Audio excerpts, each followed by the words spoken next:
Whether one of your friends finally spared you a guest pass, or you think your tree climbing abilities from elementary school somehow justify dropping $100 a month to touch fake plastic rocks, Give me your fucking money!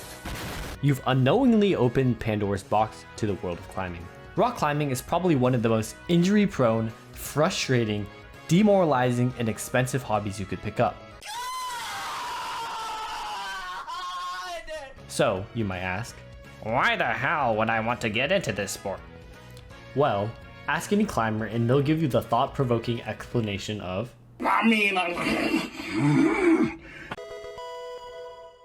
the first time you enter a climbing gym, the staff will show you the grading scale, often ranging from V0 to V10. Now, you might initially think that the average person should be able to climb a V5, since it's in the middle of the scale. But that thought will quickly vanish as your hands slip off a V0 made entirely of jugs.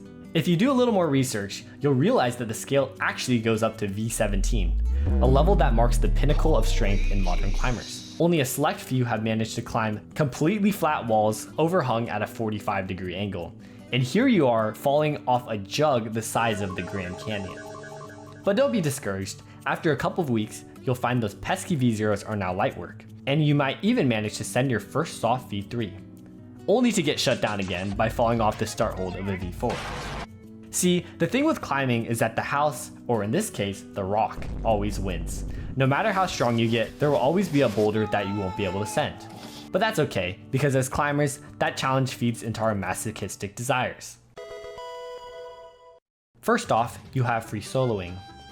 Wait, isn't that the movie where the guy Alex Honnold? Next is trad climbing, where you place your own protection such as cams and nuts as you ascend the rock while your partner removes the gear behind you.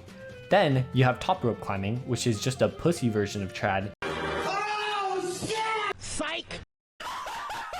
What the fuck? And on the opposite end of the spectrum, we have aid climbing, where you're quite literally allowed to use whatever gear you want to climb the rock face. This ain't on you! This ain't on your cow! You also have sport climbing, which looks like this or something. Lastly, there's bouldering, which I'll continue to talk about.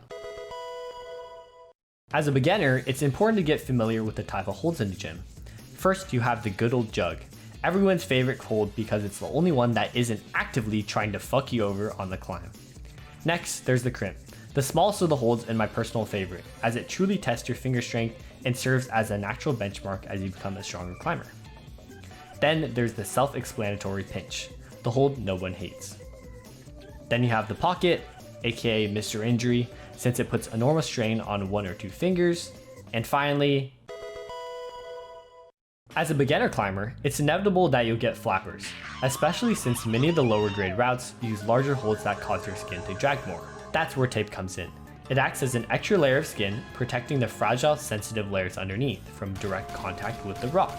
Now, while a beginner climber will tape their flappers to prevent further injury, advanced climbers tape as a placebo effect, full well knowing they shouldn't be climbing because 2 of their 5 fingers have tendon injuries. You see, as you become a better climber, you'll learn to embrace the wise words of the sport. Just tape it. No, you're not crazy for thinking climbers sound like they're speaking in Minecraft enchantment table, especially after hearing something like, oh yeah, for the crux, heel toe cam right and back 5 left so you can rose move off the Gaston into a dead point sloper. Then drop knee and use the ret to reach the top out and mantle over. There are honestly a ton of terms to learn, but you'll pick them up one at a time as you keep climbing. As you start incorporating these actual movement techniques into your climbs and learning to read routes, the vocabulary will come naturally over time. You'll find the beta sprayers, the ones who can't shut up and love giving unsolicited advice to beginner climbers, despite barely being able to climb V3 themselves. Then there are the boulder demons, shirtless, effortlessly flashing your month-long project before casually walking away to spend the rest of their session on the tension board. You'll spot the moms belaying their kids, sporting those belay glasses that make them look like park rangers monitoring wild animal behavior. Oh, wait.